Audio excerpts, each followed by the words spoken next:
भगवान के और पुत्रों ने उनके पेट के पास तकिया लगा करके जैसे कोई गर्भवती स्त्री होती है वैसा स्वरूप बना दिया।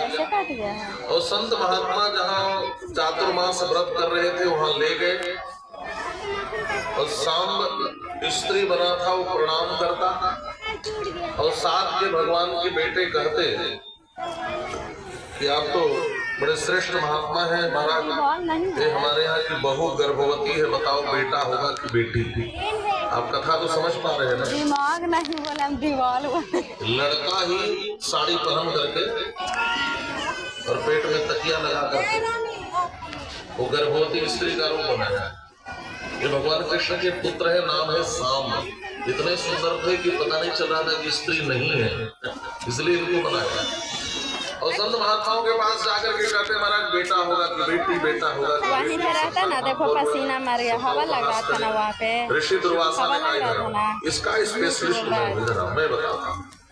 हम संत महात्मा यहाँ व्रत करने आए तब तो उपहास करते हो, भगवान श्री कृष्ण के बेटे हो और संतों का सम्मान नहीं करते हो। अरे मूर्खों, इससे बेटा बेटी तो नहीं पैदा होगा, लेकिन एक ऐसा मूसल पैदा होगा जो तुम्हारे कुल का नाश कर देगा। जनिष्यति वो मंदा मुसलम कुल नाशनम, एक मूसल पैदा होगा जो कुल नाशक होगा।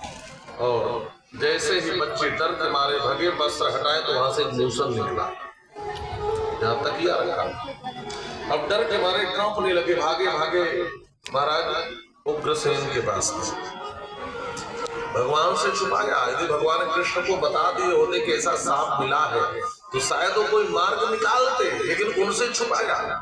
तो एक बात यह भी सीखने वाली है कि घर में कोई घटना घट जाए तो घर में जो समर्थ है उसे कभी छिपाना मत, उसको जरूर बता कर रखना।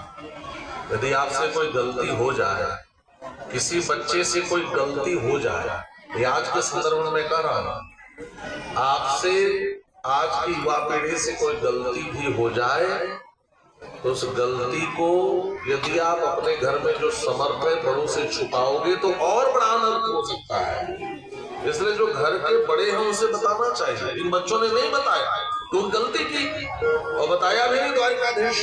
किससे बताया? उग्रसेन जी से। तो उग्रसेन जी ने उपाय सोचा क्या करे, तो कहा इसको कूट कर चूर चूर करके समुद्र में फेंक दे, फेंकवा दिया। लेकिन समुद्र कोई चीज रखता नहीं है, वापस कर देता है। लहरों से फिर से मारा, किनारे लहराई और वो चूर्ण जो वज्र चूर्ण जो था उसका वज्र का मुसल का वो सब बिखरा, उसे घास जमी। आगे चल करके यदुवंशी आपस में लड़े और एक दूसरे को मार करके नष्ट हो गए। एक कथा सुनाई। इधर वसुदेव जी ने नारद जी को रोक लिया है और पैर गंदा कर रहा है ना बेटा, जब नारद जी को रोक लिया पैर गंदा कर रहा, तो नारद जी से पूछा कि भागवत धर्म क्या है।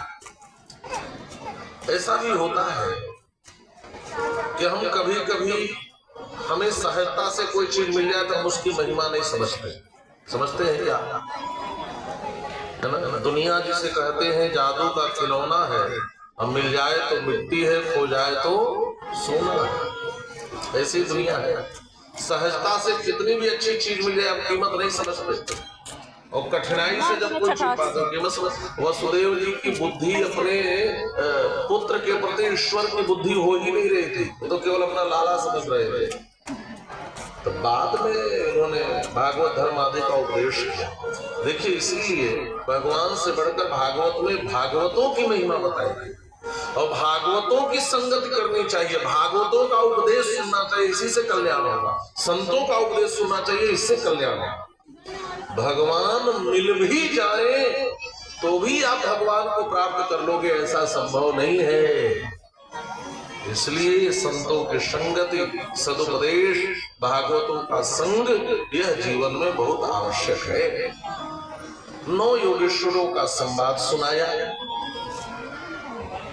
और बताया कि भागवत धर्म वह है हम मन वचन कर्म से जो भी करें वो भगवान को अर्पित कर दें।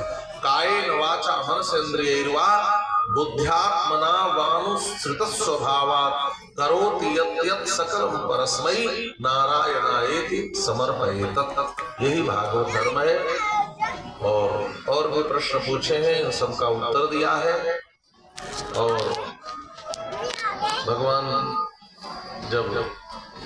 भगवान एक वृक्ष के नीचे लेटे थे, उसी मूसल का एक टुकड़ा एक पहेलिया अपने तीर में लगा करके बनाया था।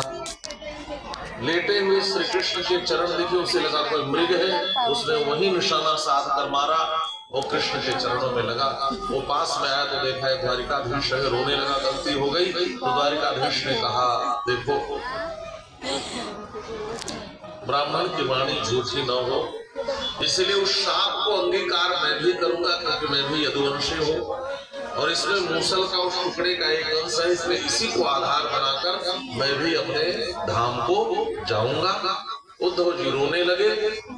जब उद्धव जी रोने लगे, भक्त वत्सल मामर्ज, हम आपके बिना कैसे रह पाएंगे? तो भगवान ने कहा चिंता मत करो, मैं भागवत में प्रवेश कर जाता हूँ। देखिए भगवान का अनुभव करना हो तो भागवत का आश्रय लो। तिरोधाय प्रविष्टियम, है ना, इसमें प्रवेश कर दिया। तेने यम कांगमयी मूर्ति प्रतीक्षा वर्तते हरे। मिट्टी की मूर्ति आपने देखी है, सोने चांदी की देखी है, अष्टधातु की देखी है, पत्थर की देखी है,